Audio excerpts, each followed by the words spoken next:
What's up, guys? It's Proton Mila over here. Long time no see. Protons, yes, you read correctly. We are going to be making black beans. This is a childhood favorite of mine, and it continues to be a favorite of mine. There are many ways that we make them at home, but this is one of the ways that I want to share with you because we're going to be using the homemade beef stock cube recipe that we previously made on this channel, and we're going to add it to this recipe as well, which made the recipe truly delicious. And also, for the most part, my family tends to actually make the black beans. We don't like to buy the actual canned for the most part, unless you know drastic measures, if there's like something happening. But anyways, overall, we don't like to buy the actual can just because of the preservatives, etc. And we prefer the flavors that we add to it when we actually make it ourselves.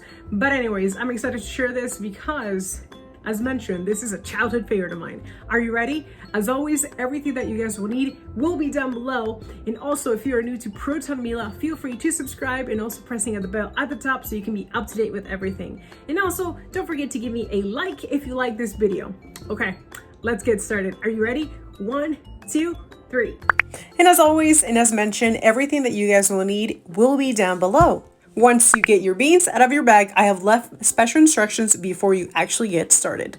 After you have soaked your beans for a total of 3 hours and obviously taken the old water out and replaced it with new water, you're going to find yourself a pot and you're going to fill it up to the top. You're going to have more water than beans. Obviously, it varies depending on the size of pot that you use, and you're going to have that, as you can see, on high heat.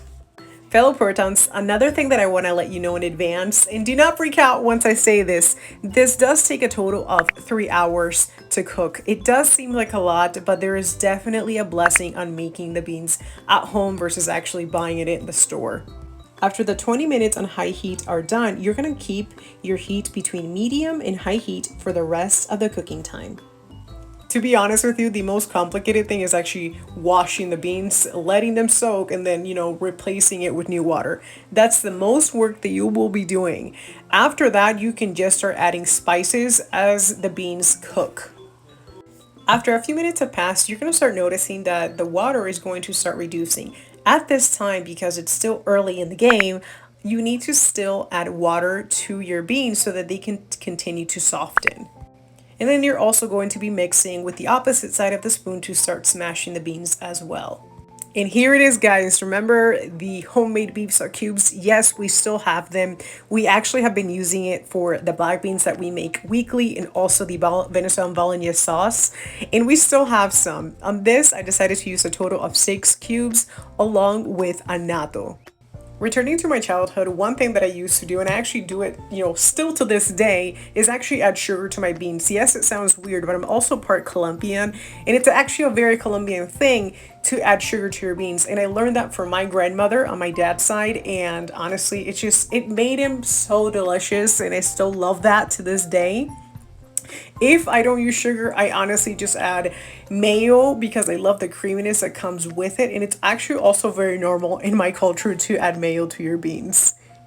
One big note that I want you to take home is that there is a pleasure in making beans at home. But the thing is, it's important for you to monitor your beans like a hawk because the water can start reducing to the point that the bottom of the beans can start burning. So check on them frequently so that there is enough water.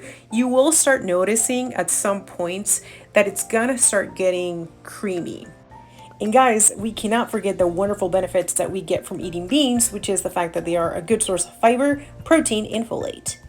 Protons, let's return to the fact that we are cooking beans right now. Do you notice that now there's more creaminess into the black beans that we are currently making? Yes, and continue to smash your beans with the opposite side of the spoon. So what we're going to do next is we are going to put this on low heat. This is the creaminess that I was seeking, and I am very content with how it came out. Allow me to tell you now that the beans are ready to eat. All right, guys, dinner time is now in 1, 2, 3. Let's give thanks to God for this wonderful meal. And I'll just share with you that I was so excited to eat this that I didn't really wait for them to cool down a little bit. So as you can tell, I ended up cooling it somehow. and I actually ended up burning myself a little bit, but it's okay.